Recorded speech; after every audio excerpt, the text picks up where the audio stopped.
बंटे हुए देश को कागजों पर और बांटकर वो कह रहे हैं गांव का मौसम गुलाबी है। अरे गांव में जाकर तो देखिए, आपके आंकड़े झूठे और दावे किताबी है। इसी के साथ सबसे पहले हमारे उच्चतम आदर्श सत्यम शिवम सुंदरम से प्रेरित भारतीय लोकतंत्र के इस पावन मंच से मैं आप सभी का हार्दिक अभिनंदन करती हूँ। महोदय, आज मैं इस विवादित विषय के पुरजोर विपक्ष में अपने विचार प्रस्तुत करने जा रही हूँ। महोदय, इस देश के व्यवस्था की धुरी जाति के प्रश्न के बिना घूम ही नहीं सकती। मेरे साथी वक्ताओं की माने तो ये प्रश्न जब जनता करती है तो जातिवाद हो जाता है, ये प्रश्न जब गली मोहल्ले में किया जाता है तो भेदभाव हो जाता है, और ये प्रश्न जब सरकारी फाइलों में किया जाता है तो राष्ट्रहित हो जाता है। सत्य तो बस इतना है कि यह प्रश्न येन केन प्रकारेण एक ही है, जिससे इस देश का उत्थान भले ही ना हुआ हो किंतु एक दिन अंत अवश्य होगा।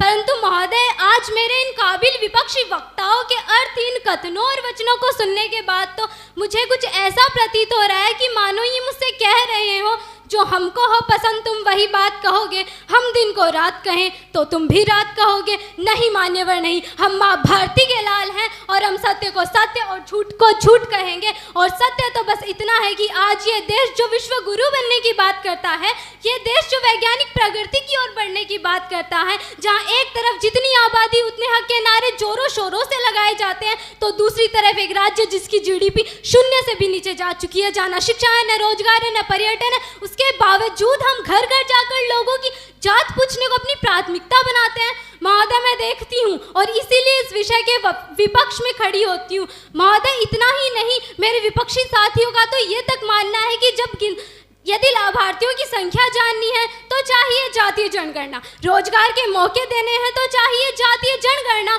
और इन दबे कुचे पिछड़े वर्गों का शोषण होने से रोकना है तो चाहिए जातीय जनगणना। महोदय, आज इस तर्क का आईना भी मैं सदन के सामने रखने जा रही हूँ।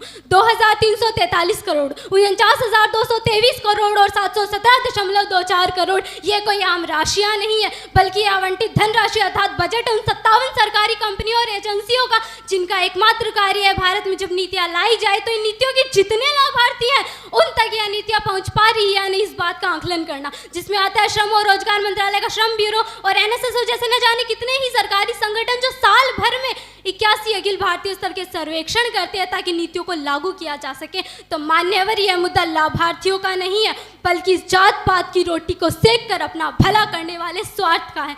थी शक्ल अपनी ही शाह, कोई शीशा तो खोटा खरा न देखा, था कंठ अपना ही खराब, कोई साज तो सुरा बेसुरा न देखा। ये तो अपनी अपनी सोच की बात है कि तूने कुछ भला न देखा और मैंने कुछ बुरा न देखा। जी हाँ मान्यवर,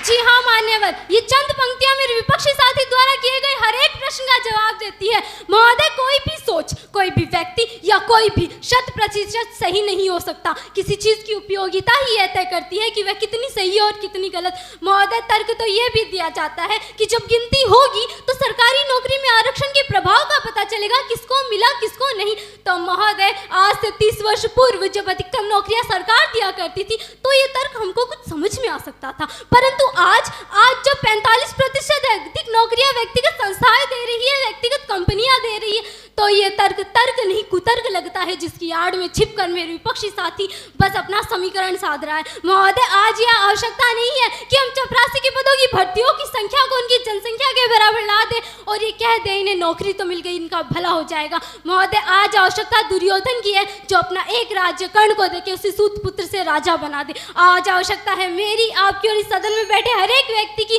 जो सक्षम है और ऊंचे पायदानों पर बैठा है और अपनी कुर्सियां छोड़ने को तैयार उन लोगों के लिए जो वर्षों से जमीन पर बैठते आए हैं।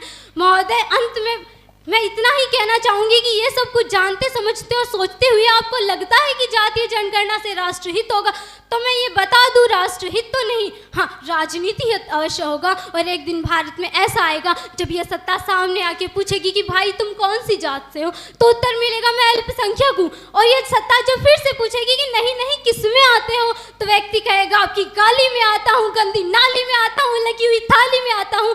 और ये सत्ता जब कहेगी कि भाई हमने तो जनगणना करवाई थी, हमें तो लगा गिनती में आते हो, तो वही व्यक्ति फिर से कहेगा महोदय गिनती में आता हूँ लेकिन बस और बस आपके चुनाव में। अतः आवश्यकता उचित समाधान की है, सर्वनाश की नहीं। जय हिंद, जय भारत।